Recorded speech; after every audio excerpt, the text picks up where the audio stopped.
بسم اللہ الرحمن الرحیم۔ السلام علیکم دوستو، گوگل ایک امریکی عوامی ادارہ ہے۔ اپنے قیام کے وقت گوگل کا مقصد عام صارفین کو انٹرنیٹ پر کسی بھی موضوع پر درکار مواد تلاش کرنے کے لیے سرچ انجن مہیا کرنا تھا۔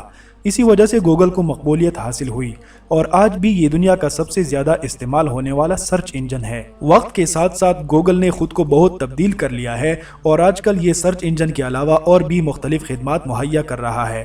ان میں برقی پیغام رسانی یعنی گوگل میل، ویڈیو شیئرنگ یعنی YouTube, social network Google plus اور نقشہ جات یعنی گوگل میپس کے علاوہ اور بھی 20 دیگر خدمات شامل ہے۔ گوگل کا مرکزی دفتر جو کہ گوگل پلیکس کے نام سے مشہور ہے، ماؤنٹین ویو کیلیفورنیا میں واقع ہے۔ گوگل کی آمدنی کا سب سے بڑا انحصار انٹرنیٹ پر ایڈورٹائزنگ اور چند کمپیوٹر سافٹ ویئر کی فروخت کرنے پر ہوتا ہے۔ اس وقت گوگل کی کل ملازمین کی تعداد 20,000 کے قریب ہے، جبکہ کل سالانہ آمدنی 16 ارب امریکی ڈالر سے زیادہ ہے۔ جنوری 1996 میں 2 افراد لیری بیچ اور سرجے برن جو کہ اسٹینفورڈ یونیورسٹی کیلیفورنیا میں پی ایچ ڈی کے طالب علم تھے، اکٹھے ہوئے اور انہوں نے گوگل کا منصوبہ شروع کیا۔ اس منصوبے کا سب سے اہم مقصد انٹرنیٹ پر موجود مواد کی درجہ بندی کرنی تھی۔ انہوں نے اپنے سرچ انجن کو بیک رب کا نام دیا اور اس پر اپنی محنت شروع کر دی۔ جلد ہی صارفین گوگل کو اس کے انٹرفیس اور تلاش کے بہترین نتائج کی بدولت پسند کرنے لگے۔ 2000 تک اس نے اپنے آپ کو ایک مستند سرچ انجن کی وجہ سے انٹرنیٹ کی دنیا میں مستحکم کر لیا۔ گوگل نے اسی عرصے میں صارفین کے ان الفاظ کو جن کی مدد سے وہ اپنا مطلب تلاش کرتے تھے یعنی سرچ کی ورڈ ایڈز کا نام دے کر اشتہارات حاصل کرنا شروع کیے۔ یہ اشتہارات صارفین کو اس صفحے پر دکھائی دیتے جہاں وہ تلاش کے نتائج دیکھتے تھے۔ ان اشتہارات کی خوبی یہ تھی کہ یہ صرف لفظوں پر مشتمل ہوتے تھے اور صارفین کی طبیعت پر برا اثر نہیں چھوڑتے تھے۔ آج بھی ٹیکسٹ اشتہارات گوگل کی آمدنی کا سب سے بڑا ذریعہ ہے۔ جو گوگل ترقی کرتا گیا، اس نے دیگر شعبوں میں بھی اپنا قدم رکھنا شروع کیا اور چھوٹے موٹے اداروں کو خرید کر ان کی خدمات بھی صارفین کی طرف منتقل کرنے لگا۔ گوگل کا موٹو ڈونٹ ڈیول یعنی شیطان مت بنو یہ واضح کرتا ہے کہ ادارہ کا بنیادی مقصد اپنے صارفین کو خدمات فراہم کرنا ہے، نہ کہ اسے لوٹنا۔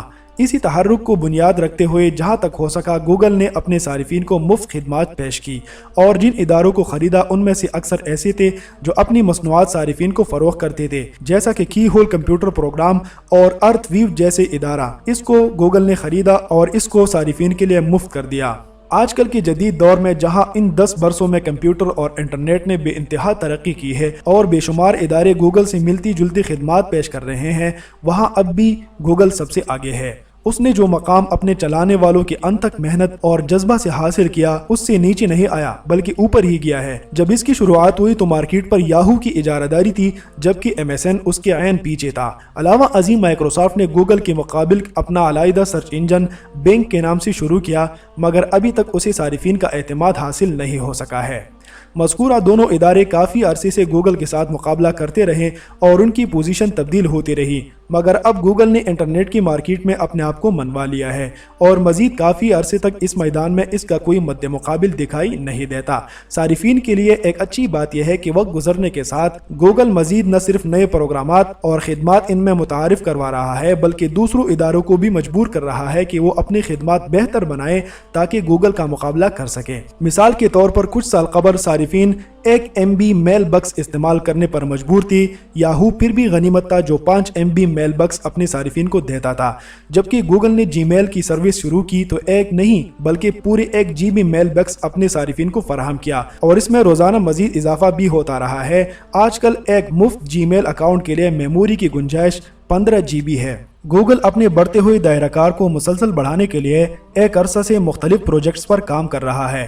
ان میں بہت سے پروجیکٹس منافع بخش ہیں۔ اس وجہ سے گوگل نے 2015 میں اپنی انتظامی تقسیم میں بڑے پیمانوں پر تبدیلیاں کرتے ہوئے ایک نئی کمپنی الفابیٹ کا آغاز کیا۔ اب گوگل الفابیٹ کا ایک ذیلی ادارہ ہے اور سندر پچائی اس کے سربراہ ہے۔